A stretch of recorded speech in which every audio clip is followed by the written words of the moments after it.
18h à Kinshasa, 19h dans l'Est de la République démocratique du Congo, ère à laquelle nous vous convions à suivre cette tranche Kinshasa Direct. Aujourd'hui, Kinshasa Direct parlera certainement du social, surtout beaucoup plus Dolph Ndaye. Dolph Ndaye, analyste social ou analyste politique.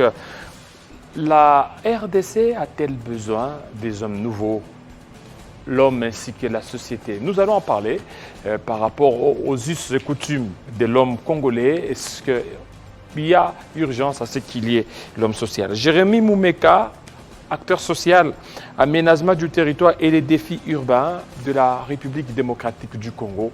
Il est coordonnateur, certainement coordonnateur de Avenir Guy Luando. On va essayer de voir les objectifs majeurs de cet ASBL. Voilà, Chantal Pembe, présidente de la Fondation Pembe Éducation, de la Fondation Chantal Pembe, innove avec une série de bibliothèques ici à Kinshasa. Voilà ce qui fera beaucoup plus l'acharnement de notre Kinshasa Direct. De l'autre côté, nous avons Bédrine Kenge pour les grandes lignes. Bienvenue à vous, Bédrine. Merci. Les grandes lignes de l'actualité, c'est tout de suite.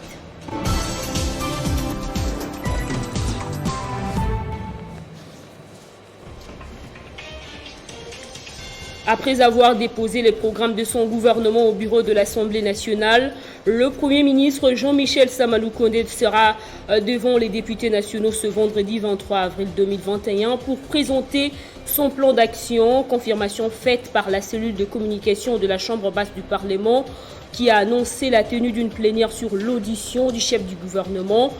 Plusieurs copies du dit programme ont déjà été distribuées aux élus nationaux depuis les mercredis pour une lecture avant d'auditionner le chef du gouvernement de l'Union sacrée de la nation. Présumé détournement des salaires, primes et indemnités de sortie de ses conseillers chargés d'études, Bruno Tshibala, ancien Premier ministre, l'a nié, a brandi les preuves de son innocence. C'était au cours d'un point de presse tenu ce jeudi par l'ex-locataire de l'hôtel du gouvernement. En sécurité, présentation de la 34e région militaire à la population de Goma au Nord Kivu par Dieudonné Kepinga, général de brigade. Une activité qui a eu lieu lors de la patrouille dissuasive aérienne et motorisée à travers les artères principales de cette ville et les territoires de Niragongo. Cette unité est chargée de protéger la ville contre toute attaque alors qu'une rumeur faisant suite d'une incursion des hommes armés dans ce coin. En dehors de nos frontières, quelques jours après la disparition brutale d'Idriss Déby Itno, au front, le mouvement patriotique du Salut soutient la mise en place du Conseil militaire des transitions. Malgré le rejet de l'opposition, les membres du bureau politique de ce parti créé par l'ancien président tchadien se sont résolus de resserrer les rangs autour des valeurs fortes de ce parti, notamment la défense de l'intégrité du territoire et la sécurité des Tchadiens, une valeur historique actée lors du congrès historique et qu'ils espèrent fédératrice en cette période de menaces extérieures, explique un membre du bureau. Ces titres et bien d'autres vous seront développés dans l'édition du soir. Entre-temps, Kinshasa Direct se poursuit avec Jean-David Kilolo.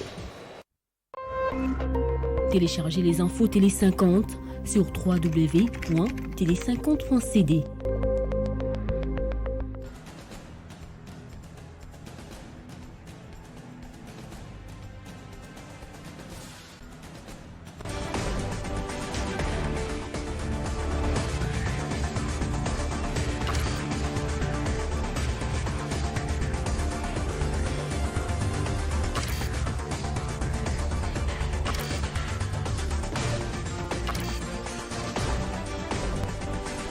Télé 50 en rouge et blanc.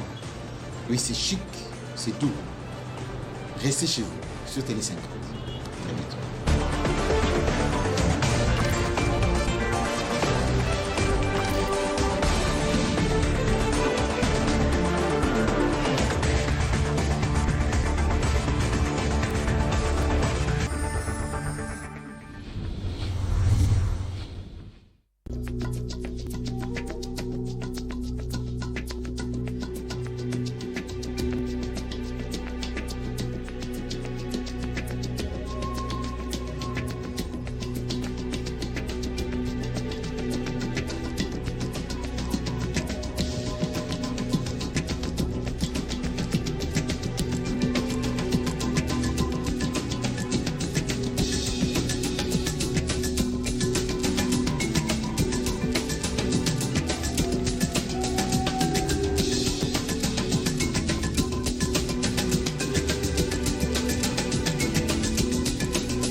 L'homme et la société, repentance et la révolte. La République démocratique du Congo a-t-elle besoin des hommes nouveaux? Parce que quand on sait très bien actuellement, une société très politisée, une société très spiritualisée. Nous allons en parler avec Dolph Ndaye. Bienvenue, Monsieur Dolph. Merci, Monsieur Jean-David. Voilà, vous êtes analyste social, acteur politique et aussi écrivain parce que vous aviez eu à écrire un livre qui a parlé de l'homme et la société, la repentance et aussi la révolte. Pourquoi? Qu'est-ce qui vous a beaucoup plus inspiré pour qu'aujourd'hui on parle de l'homme et de la société? Ce qui m'a beaucoup plus inspiré dans l'écriture de ce texte, ce sont mes observations. J'étais comme ça en train d'observer ma société, la société à laquelle j'appartiens, me poser des questions si vraiment cette société, sur ses rythmes, avec ses allures, pourrait ainsi arriver un jour à dire qu'elle est une société développée, une société épanouie, et une société où il faut beau vivre. Tout est parti du questionnement, tout est parti de mes observations, mais également, tout est aussi parti de tous ces puits de vérité dans lesquels je suis allé puiser. Donc les livres, je lis quelques livres qui m'ont comme ça révolté, qui m'ont comme ça inspiré, qui m'ont dit que non, monsieur, tu dois aussi régler certaines choses, certaines dispositions de premier ordre de ta société. Donc tout est parti de là. Voilà, vous parlez des repentances. Qu'est-ce que l'homme devrait se repentir pour attendre à une amélioration très prochainement? Bien sûr, monsieur Jean-David, nous sommes avec vous ici à Kinshasa, dans la capitale de la RDC. Vous pouvez vous-même constater cette prolifération des églises que connaît aujourd'hui cette société, ou que connaît aujourd'hui la ville. C'est prophétique, il vous dit que c'est prophétique. S'il y a la prolifération des églises, mais ça bien fait sûr. partie des prophéties bibliques qui veut à ce que Christ soit prêché partout. Je suis d'accord avec vous. Moi Ouais. qui vous parle, l'auteur de ce livre, je suis chrétien. Mais nous ne devons pas rester dans la superficie ou dans la surface. Nous devons faire les choses en profondeur, comprendre réellement ce qu'est dit cette parole. Vous savez, vous-même, cette parole vous dit, je préfère avoir 2 qui me servent convenablement que d'avoir 10 qui ne me servent pratiquement pas. La question devrait aller là. Toutes ces églises que nous avons aujourd'hui, qui aujourd'hui sont en train d'encombrer toutes les rues de Kinshasa. Encombré. Ah bien sûr, elles encombrent les rues de Comment elles Kinshasa. encombrent? Bien Et- sûr. Elles étouffent aussi Elles font notre... partie de cultures africaines, cultures congolaises, où nous sommes une société très croyante. Alors, lorsqu'il y a des proliférations des églises, il y a des sensations, et ça fait partie de Vous savez, il y a aussi une question, ADN. comme je l'ai dit dans les livres, moi je ne préfère même pas qu'on les appelle l'église. Moi j'aimerais bien les appeler les centres commerciaux. centres commerciaux comment Bien ça? sûr. Mais ces gens-là que vous appelez pasteur ou parabus, homme de Dieu, vous pensez vraiment ce qu'il faut Par abus, homme de Dieu. Bien sûr, parabus. Ouais. Quelque peu sont vraiment hommes de Dieu. Ça, je vous l'ai dit. Beaucoup prêchent n'importe quoi à l'air croyant. Il y a une chose, la parole que vous voyez, ou la Bible que vous voyez, c'est une parole inspirée. Inspirée par quoi? Par la divinité, par exemple. Vous ne pouvez pas, par exemple, vous réveiller un gros matin, juste après avoir lu la Bible, avec votre compréhension d'étudiant, avec votre compréhension des commerçants, vous dire pasteur. Non. Mais ils Qu'est-ce sont qu'ils- inspirés. non, Ils sont non, inspirés ils sont- par le Saint-Esprit. Voilà pourquoi vous allez voir un étudiant, un élève qui est en 6e ou 5e, il vous dit non, j'ai été inspiré et il devient pasteur. C'est ce que je vous dis. Nous ne devons pas nous cantonner dans la sentimentalité. Si jusqu'à aujourd'hui nous sommes toujours freinés, nous sommes toujours étouffés, notre épanouissement est étouffé, c'est parce qu'on n'arrive pas à comprendre les choses en profondeur. On doit se poser vraiment la question, c'est quoi être inspiré? Et qu'est-ce qui vous inspire? Ou qui vous inspire? Bien sûr, vous pouvez vous réveiller un matin, vous dire que non, j'ai été inspiré, mais qu'est-ce qui vous a inspiré? Qui vous a inspiré? Qui vous servez-vous? Et qu'allez-vous faire de vos ministères? Mais remarquez vous-même, tous viennent, ils vous disent que non, nous avons été inspirés. Mais qu'est-ce qu'ils font par la suite? Leur comportement à eux-mêmes, leurs mœurs, tout ce qu'ils font. Mais également, ce qu'ils transmettent aussi ceux qui sont appelés aussi par abus fidèles, qui sont aujourd'hui appelés, qui sont devenus fidèles de pasteur au lieu d'être fidèles, par exemple, pas par exemple, mais fondamentalement, fidèles de Jésus-Christ. Si vous observez toutes ces tendances, toutes ces allures, du côté pasteur, du côté fidèle, vous allez vraiment constater que toutes ces choses ne cadrent pas vraiment avec les dispositions divines. Alors, pas du tout. On comprend la Bible, par exemple, on comprend les Écritures juste avec notre petite intelligence ou notre sagesse d'homme. C'est que d'abord la Bible refuse ou interdit que la Bible ne doit pas être, enfin, les Écritures divines ne doivent pas être comprises avec l'intelligence d'homme, pas du tout.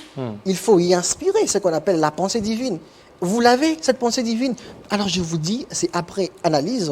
Alors je vous dis, c'est après contemplation. Je vous dis, c'est après observation. Mais vous allez comprendre que la majorité n'est pas inspirée par la pensée divine. La majorité aujourd'hui, La majorité est inspirée par quoi?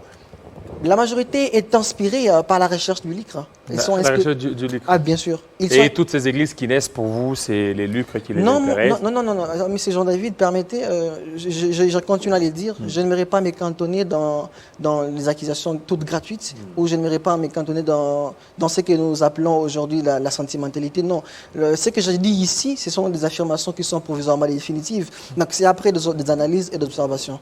Je n'ai pas affirmé dans les livres qui sont sur toutes ces églises. J'ai bien dit que c'est la majorité des églises aujourd'hui que nous rencontrons en République démocratique du Congo qui ne servent pas du tout les rois des rois que nous connaissons, les seigneurs des seigneurs que nous connaissons. Ils ne prêchent pas vraiment la vraie parole de Dieu. Il y a quand même des exceptions. Comme on dit souvent, l'exception confirme la règle. Les exceptions, il y en a, mais ce qui me chagrine un peu plus, ce qui me fait mal, ces exceptions sont racontées à bout des doigts. C'est ce qui ne me plaît pas. Et Donc ça, maintenant, c'est papa, pas à condamner. Voilà, outre la spiritualité, comme des repentances, est-ce que vous n'avez pas tenu compte des aspects purement politiques aujourd'hui? Nous avons une classe très politisée actuellement. Les jeunes aujourd'hui, pour se retrouver, il faut qu'ils fassent la politique. Dans votre analyse, là, vous n'avez pas tenu compte aussi de cet aspect? Je n'ai pas préféré être un cumulard. Je n'ai pas non plus préféré être un imposteur. Je me suis limité par Imposteur, rapport... pourquoi? Parce que quand on parle de la politique, vous voyez l'imposture, c'est ça? Non. Vous, la politique ne vous intéresse pas? La politique m'intéresse. Ouais. Je préférais puiser dans les champs des possibles. C'est C'est-à-dire connaître. Enfin, il y a aussi cet aphorisme nietzschéen que nous connaissons tous qui dit deviens ce que tu es. Je ne peux pas aujourd'hui commencer à traiter des questions que je ne maîtrise pas. C'est interdit pour un homme qui aime bien puiser dans la vérité ou qui aime puiser dans les champs des possibles. Il y a les questions qui m'intéressent. Il y a les questions de sexualité, il y a les questions d'éducation, mais également il y a la question de la politique qui m'intéresse. Mais je crois que ça fait partie de mes projets à venir. Il y a quelques essais à caractère politique que je suis en train de construire. Quand je serai prêt, je vais les lancer. Mais il y a quand même quelques questions qui ont été évoquées dans les livres. Par exemple, la question de la prostitution de la jeunesse. Prostitution. Bien sûr. Ok. Aujourd'hui, la jeunesse est prostituée. Parce que j'entends par là, il y a des jeunes Congolais aujourd'hui qui recèlent beaucoup de dispositions fécondes, qui recèlent aujourd'hui beaucoup d'intelligence fertile, mais qui sont vendus ou qui sont achetés par des partis politiques. Et ces partis politiques utilisent mal l'intelligence de ces jeunes. Alors moi, je serais prêt de me lancer par exemple en politique quand je comprendrai que non, dans notre société, dans notre pays, la question de la politique est enfin bien comprise. Si jusqu'à là je continue à constater que la question de la politique ou la politique est galvaudée, je ne veux pas vraiment m'inscrire là. Je sais qu'il y a quand même quelques politiciens ou quelques politiques qui se distinguent, mais je ne me sens pas prêt parce que je vois que je dois me poser beaucoup de questions. Je suis en train de voir que je dois m'armer convenablement, comme Cheikh Anta Diop nous a dit, armez-vous de l'essence jusqu'au dents. Quand j'aurai plus de science, quand j'aurai plus d'armes par rapport à la question de la politique, je serai prêt pour commencer à traiter les questions d'ordre politique. Je serai également prêt pour me lancer dans la politique. Tant que je ne suis pas prêt, je me réserve encore ces privilèges. Voilà, parmi les points des repentances, vous parlez aussi de la pratique, des pratiques. Qu'est-ce que vous reprochez dans des pratiques de jeunes, dans des pratiques de l'homme? Vous savez, il y a cette formule étonnante ou très puissante de Pascal qui dit comme ça que l'homme est dans l'univers, l'homme est au centre du tout et de rien. Ce que moi je reproche aujourd'hui à l'homme congolais par exemple, c'est qu'il se pense plus au rien ou à rien au lieu de se penser à ce qu'on appelle tout. L'homme congolais aujourd'hui, il s'est Oui, investi... ça c'est trop philosophique, hein. À rien ou tout. Qu'est-ce que vous voulez dire par là? Je m'explique. Enfin, vous devez vous habituer parce que celui qui est devant vous est un essayiste en philosophie. On utilise vous êtes essayiste? Vous êtes philosophie. philosophe aussi? Je suis essayiste en philosophie. Je ne sais pas si je suis encore prêt de m'appeler philosophe, mais si ceux qui me lisent trouvent que je suis philosophe, c'est un privilège à donner pour moi. Alors, je m'explique. Je disais qu'aujourd'hui, l'homme congolais s'investit un peu plus dans ce qu'on appelle la recherche ou la promotion des passions tristes. Les passions tristes qui cadrent un peu plus à cet aspect que Pascal appelait les riens.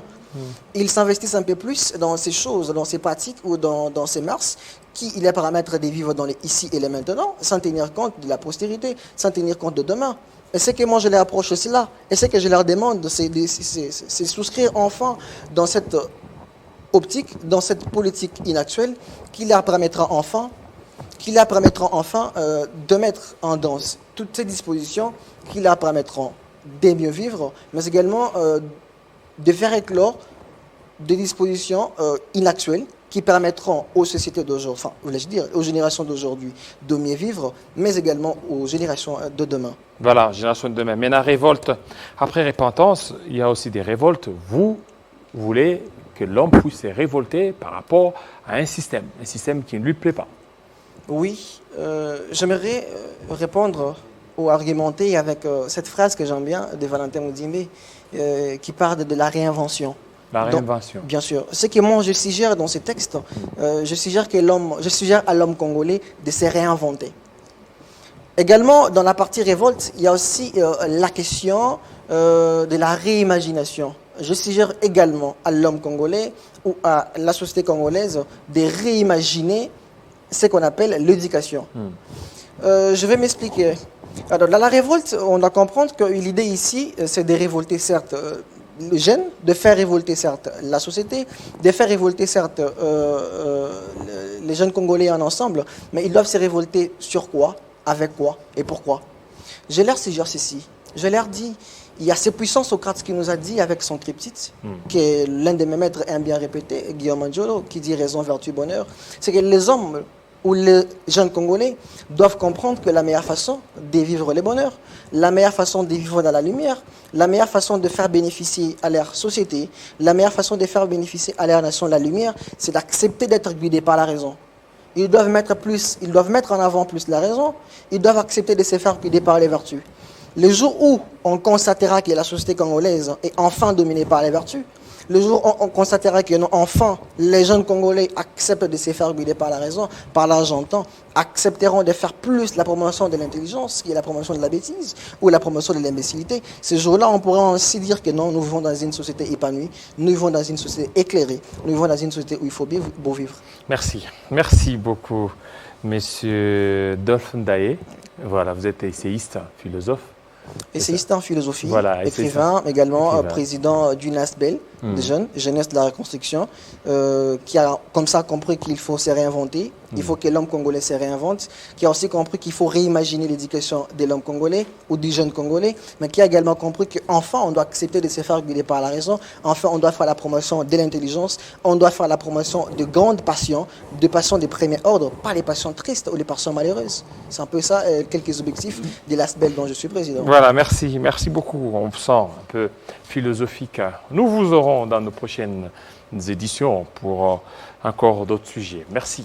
Tout de suite, nous allons recevoir Jérémy Moumeka. On va parler aussi autre chose. Nous avons été précurseurs.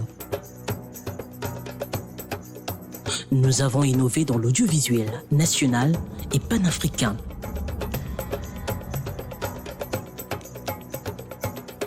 Notre combat est et reste la défense de l'identité congolaise. Sa culture,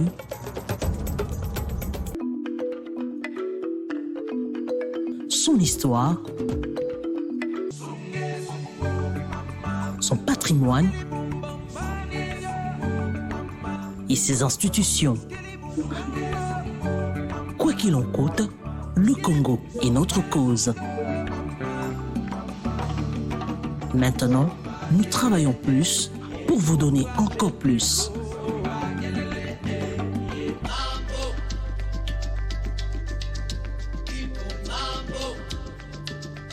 Préparez-vous, bientôt, vous...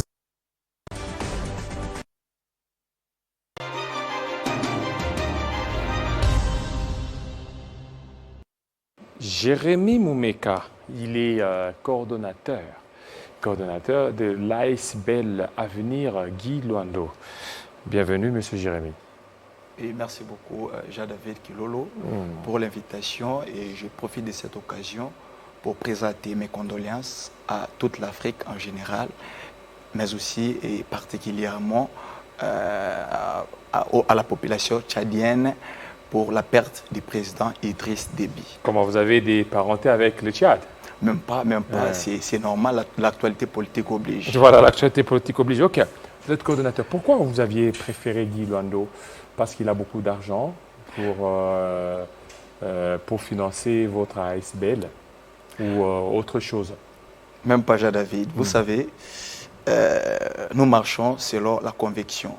C'est depuis un temps que nous avions entendu parler de l'excellence Guy Luando. Nous l'avions suivi dans des différentes chaînes de télévision et nous avions vu ses actions sur le terrain. nous avons été convaincus, je dirais très convaincus même, que c'est un homme sérieux, c'est un homme ambitieux, c'est un homme, je dirais, soucieux du développement de ces grands Congo. C'est pourquoi nous nous sommes dit qu'on devrait nécessairement apporter notre soutien à un homme pareil. Et qu'est-ce qu'il fallait faire? Il a fallu mettre en place une structure de soutien dénommée Avenir Guy Luando, qui a pour objectif de soutenir les actions de l'excellence Guy Luando et mener des actions au nom de l'excellence Guy Luando en faveur de la population congolaise en général et en faveur de l'excellence Guy Luando en particulier. Et vous, qu'est-ce que vous avez fait déjà comme action d'une manière concrète? David, nous avons déjà posé beaucoup d'actions. Nous avons d'abord commencé par payer les frais académiques de plusieurs étudiants. Avec quel argent? L'argent de Guy Luando? Non. Alors, ce n'est même pas avec l'argent de Guy Luando. Vous savez, l'ASBL vit avec des cotisations. Nous avons payé les frais académiques de plusieurs étudiants. Nous avons fait sortir de l'hôpital plusieurs mamans. Et nous avons posé beaucoup d'actions que je ne saurais pas citer ici. Et Guy Luando vous finance? Guy Luando, bon, ce n'est pas vraiment important de savoir si Guy Luando nous finance ou ne nous finance pas. Mais ce n'est pas pour rien. Vous n'allez pas prendre les noms d'un individu, les mettre ou l'attacher à votre association sans que cet individu ne fasse rien. À mon avis, David, je ne pense pas que c'est une aberration ou c'est un péché lorsque Guy Luando nous finance. Il peut nous financer tout comme nous pouvons œuvrer avec nos propres moyens. C'est aussi normal. Oui, mais si vous œuvrez avec vos propres moyens, à quoi bon donner les noms à Guy Luando? C'est tout simplement parce que nous avons compris que c'est un homme qui incarne des valeurs. C'est un homme qui incarne la justice. À quoi vise alors votre association? Nous avions dit que notre association vise à vendre au mieux la réputation de l'excellence Guy Luando, puisque c'est un homme qui incarne des valeurs. Aujourd'hui, Guy Luando incarne la justice, Guy Luando incarne le travail. Oui, Guy Luando incarne le travail, Guy Luando incarne la paix, Guy Luando incarne l'amour. Non, écoutez, ça c'est trop vanté la personne. Guy Luando incarne la justice, incarne l'amour, la justice sur base de quoi? Qu'est-ce qu'il a fait pour qu'aujourd'hui vous parveniez à dire qu'il incarne la justice? David, vous savez, Guy Luando c'est quelqu'un de l'Équateur. Mais Guy Luando aujourd'hui pose des actions en faveur de toute la République. C'est pour autrement dire que c'est un homme qui n'est pas tribal, c'est un homme qui est juste, c'est un homme qui préfère travailler pour l'intérêt de tout le monde. Il ne tient pas compte de sa tribu, il ne tient pas non plus compte des couleurs politiques de telle ou telle autre personne. C'est un homme qui préfère travailler pour le développement de la République démocratique du Congo au lieu et place de travailler seulement en faveur de la population de sa province. Il travaille pour les Congolais en général. Raison pour laquelle nous avions compris que c'est un homme qui incarne la justice, il incarne le travail, il incarne l'amour, il incarne la patie et j'en passe. Voilà, aujourd'hui vous parlez de Guy Luando. Il est devenu ministre de l'aménagement du territoire. Est-ce que cela, ça va le permettre à continuer à poser encore des actes qu'il posait? Merci beaucoup pour la question. Je trouve que c'est tellement une question pertinente. David, à mon avis, je ne vois pas l'incompatibilité par le fait de l'excellence Guy Luando de devenir aujourd'hui ministre. Mais n'oubliez pas qu'il y a IGF. IGF, pendant tout ce temps, il voyait Guy Luando poser ses actes. Il est entré au gouvernement. S'il commence à poser les actes, IGF sera derrière lui. Alors, il devra certainement justifier. Est-ce que vous ne voyez pas le fait pour lui d'aller au gouvernement, on est en train d'enfreindre vraiment les actions même de Guy Luando, vous n'allez plus commencer à le vanter comme vous le faites. Mais David, à un moment donné, nous devons être sérieux. À un moment donné, nous devons rester objectifs. Vous savez, c'est depuis un certain temps que nous avions vu l'excellence Guy Luando en train de poser les actions à travers sa fondation WIDAL.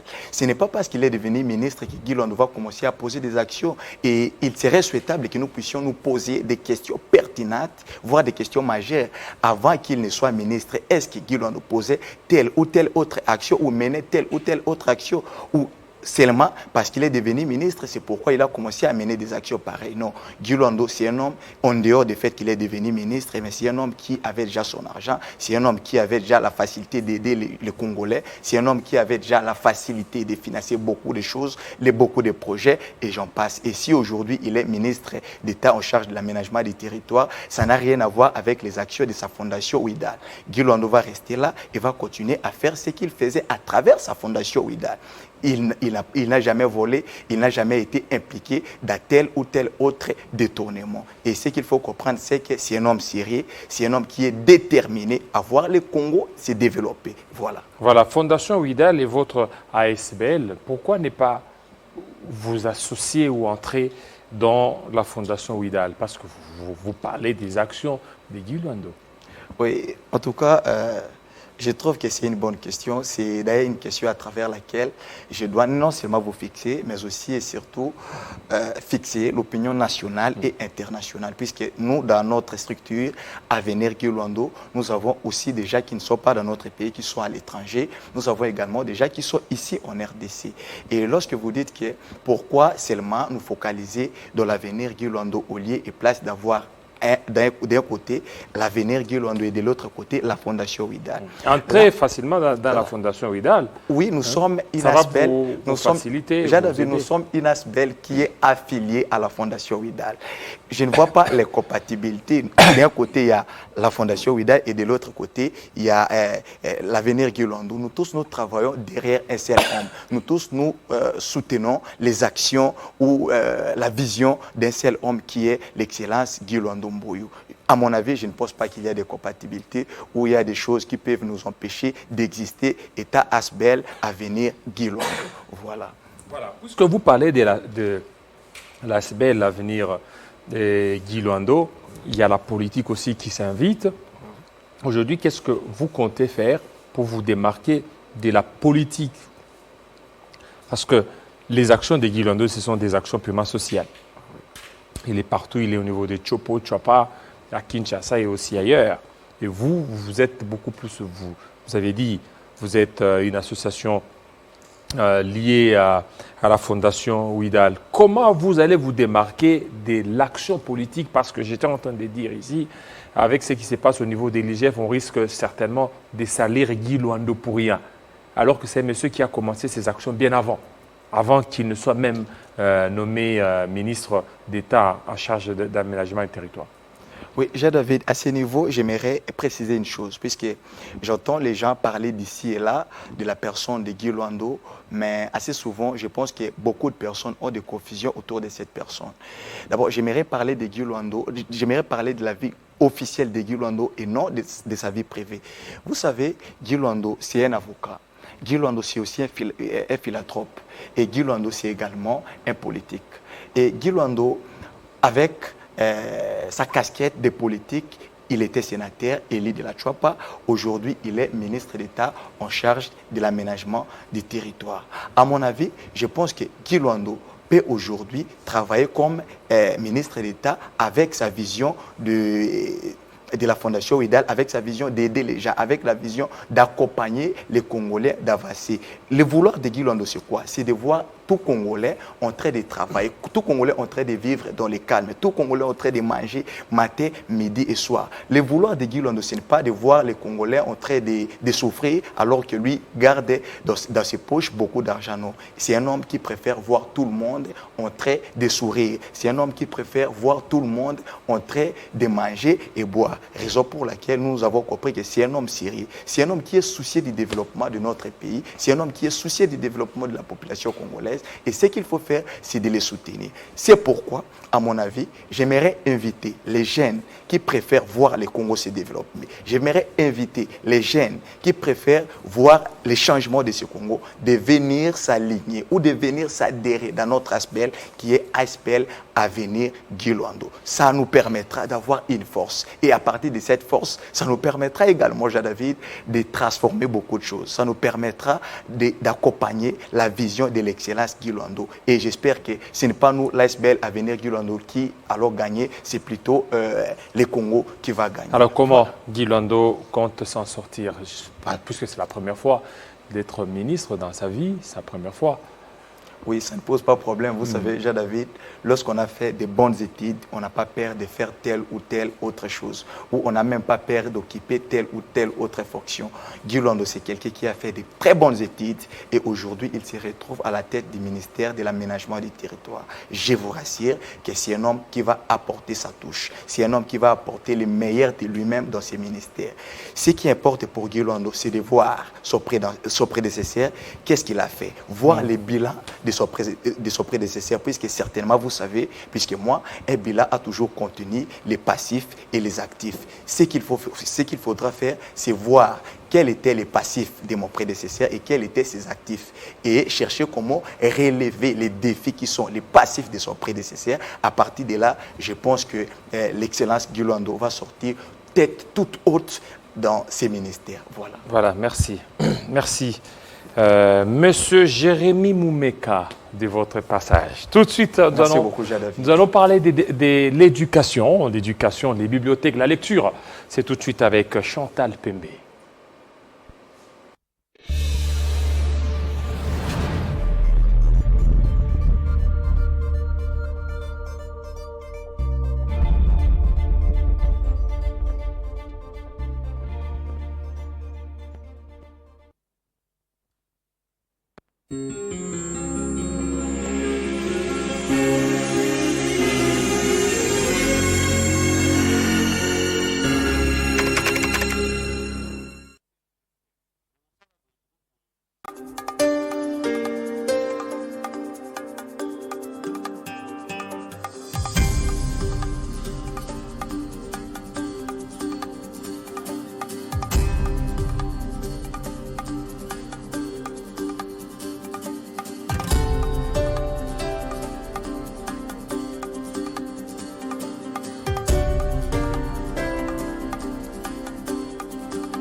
Voilà, tel qu'annoncé, nous allons parler de l'éducation.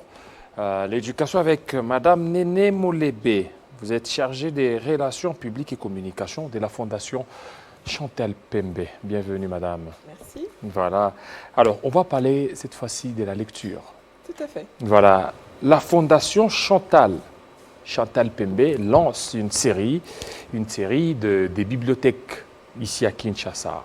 Qu'est-ce que cela vise, certainement? Voilà. Donc, la Fondation Chantal Pembe, en fait, elle s'inscrit dans le domaine de l'éducation.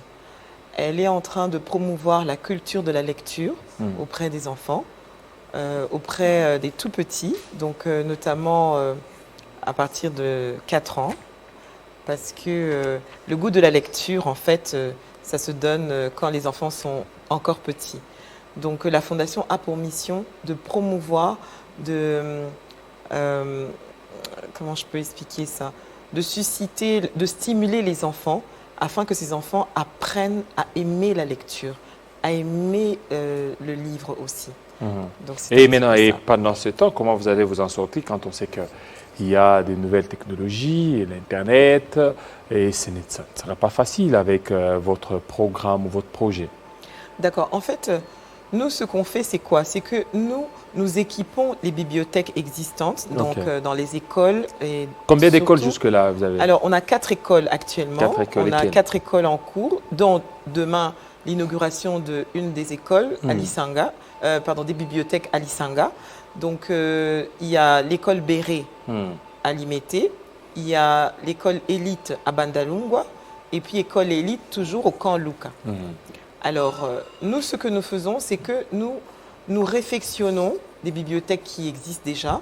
Sinon, nous créons en fait des bibliothèques. Donc, il suffit qu'on nous donne une salle en fait dans une école et nous réfectionnons. Parce que comme vous le savez, Madame Chantal Pembe, qui est la présidente de la Fondation, elle est aussi directrice générale de Habitat Décor. Donc, elle est dans tout ce qui est rénovation, tout ce qui est aménagement intérieur.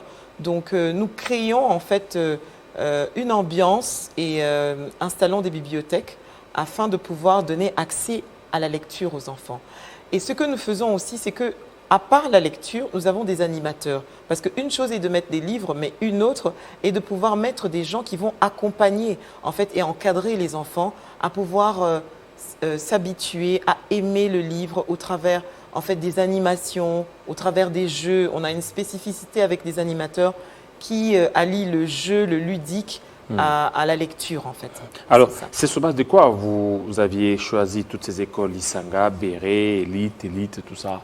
Voilà, on a voulu commencer par 4 écoles qui sont assez significatives, des écoles qui sont, je dirais, connues, des écoles où il y a une bonne base déjà, pour essayer d'implémenter en fait notre modèle de bibliothèque. Donc, je peux dire que ce sont des phases expérimentales pour voir déjà ce que ça va donner.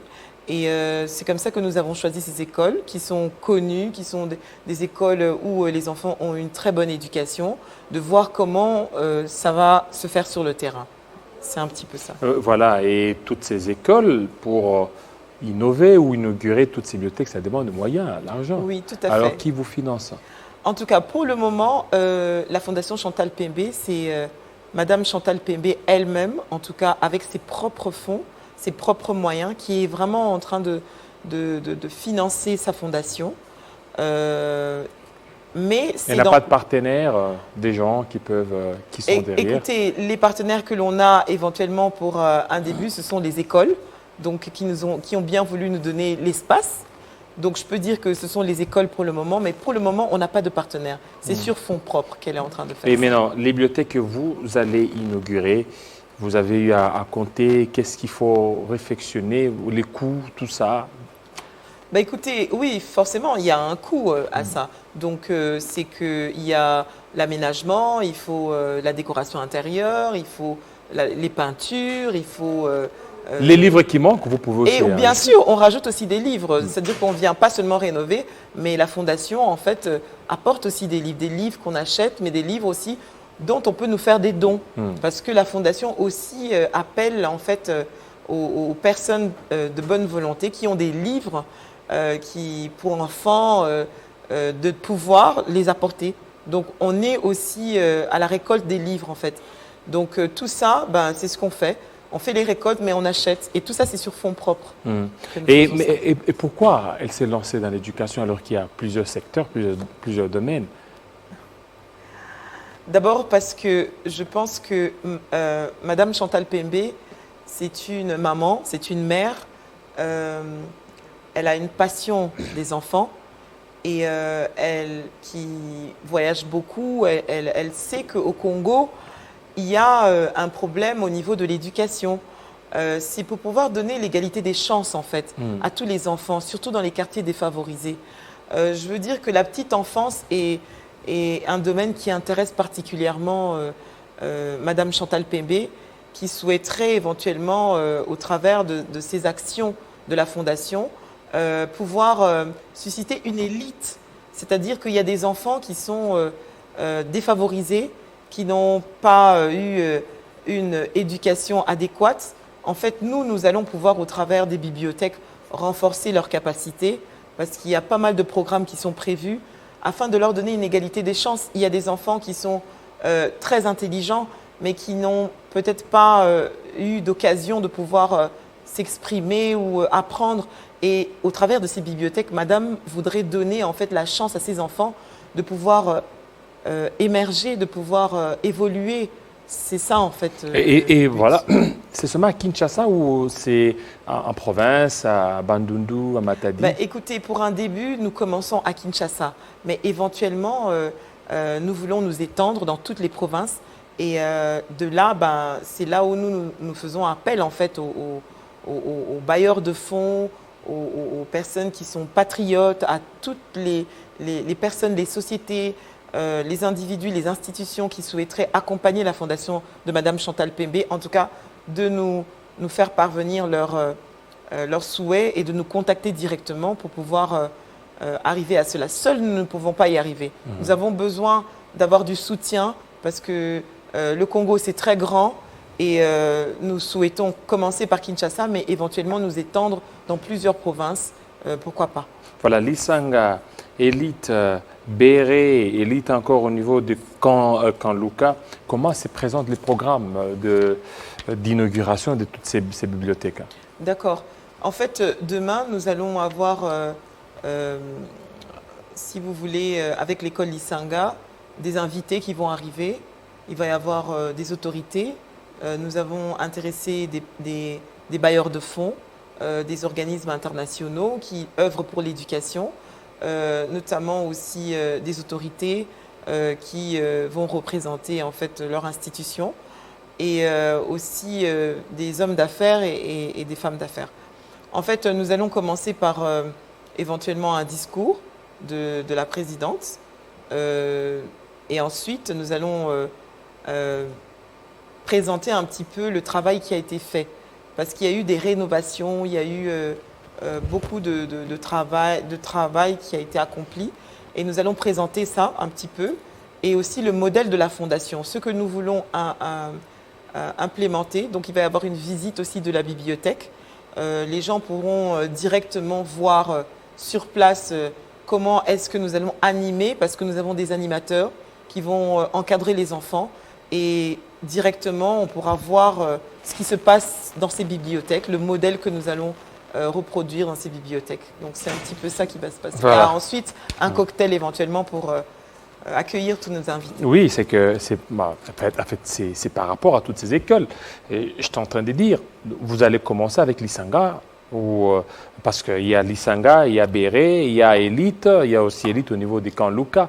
Est-ce que ça se fera au même moment ou ça se fera à des dates différentes? Non, ça ne se fera pas au même moment. Ça, pour des questions de logistique, nous allons en fait décaler en fait, les dates. Donc demain, c'est déjà à l'école Lisanga, et bientôt, sous peu, ça sera à l'école Camp Luka de Élite, et ensuite, ça sera l'école Béré. Voilà. Merci beaucoup. Merci. Madame Néné Molébé, ça n'est fini. Puis des téléspectateurs, restez branchés sur nos antennes des Télé 50. Tout à l'heure, la grande édition avec Gaëtan Koubabouranzi Shigeregere Kabuya. Il sera 19h à Kinshasa, 20h dans l'Est de la République démocratique du Congo, 12h à Baltimore. Là, nous sommes aux États-Unis. Il sera aussi 20h. Cette fois-là, ça sera en France. Restez branchés sur nos antennes de Télé 50. À très bientôt.